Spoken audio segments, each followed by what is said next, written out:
today's video we are going to make UEFI bootable USB of Windows 11 22H2. So let's get started.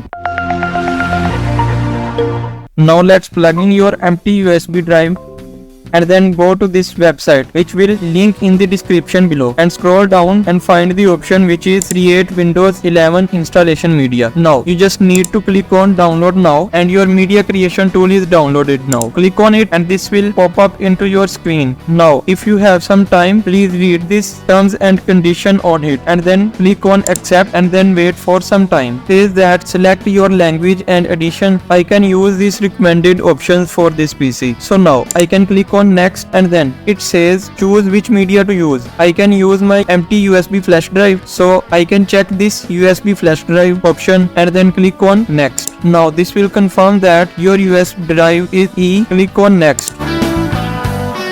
Now you can see there downloading Windows 11 is now start and you can feel free to keep using your PC. Now downloading is finished and this will creating Windows 11 media. Now your USB flash drive is ready. If you like this video, please don't forget to subscribe.